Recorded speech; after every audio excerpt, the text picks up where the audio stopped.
I'm sharing a story my grandfather once told me. He was young then, bold, fearless, just starting his career in government service. Back in those days, he'd often be sent on election duty to remote areas.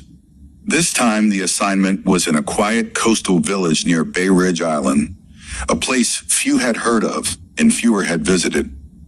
He and two of his colleagues, Rishi and Dev, had to camp there for several days.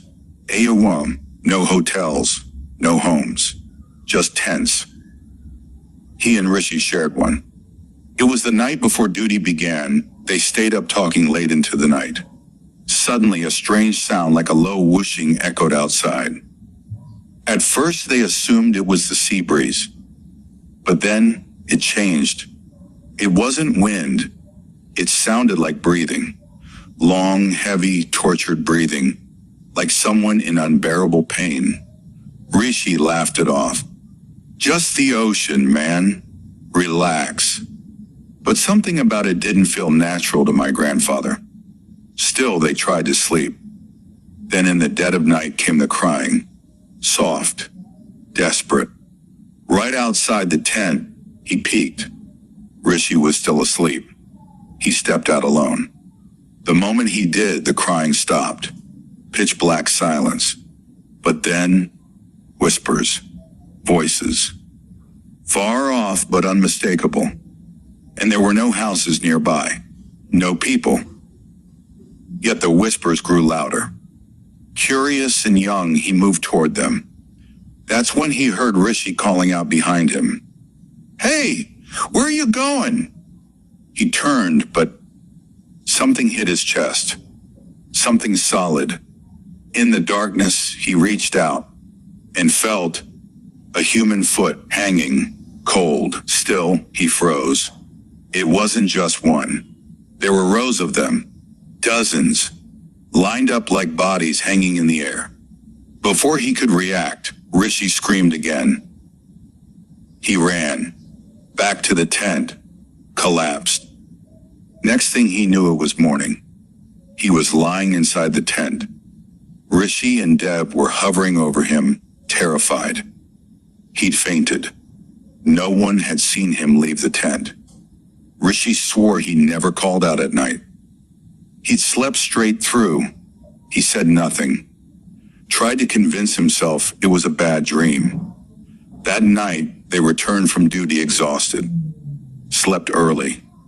But again, asterisk, whoosh, asterisk, the breathing, then crying, then whispers.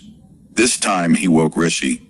They stepped outside together with torches, voices, footsteps, but no people. Then Rishi gasped. Their torches caught something.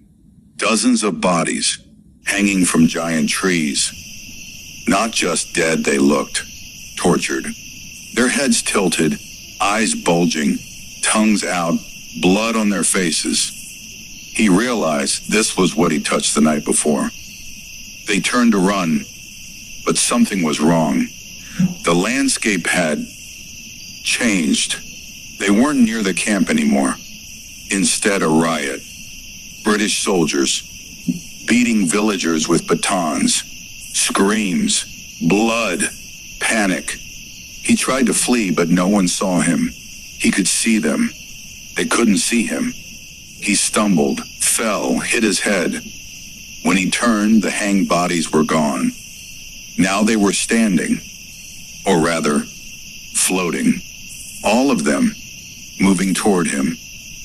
Silent, terrifying, their faces twisted with pain, eyes bulging, mouths open, but no sound. He tried to run, but something grabbed his throat from behind. He couldn't breathe. Blackout. He woke up in a hospital the next morning. Bandaged, bruised. Rishi was beside him crying. He said they found him unconscious nearly a kilometer from the camp, inside dense bushes. No one knew how he got there. He had deep cuts, high fever, and no memory of how the night ended. When he finally told his story, everyone was shaken. Dev even admitted he saw something too. A pale man in old-fashioned clothes, sitting beside his bed inside the tent.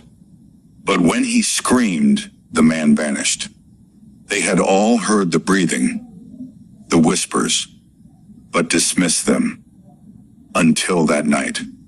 Later, my grandfather asked a local elder about the place. At first, the man hesitated, but then he said, "That ground you camped on used to be a massacre site.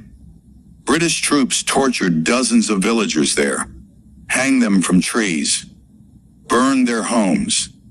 Some say their spirits still roam those trees, crying, whispering, reliving their final night."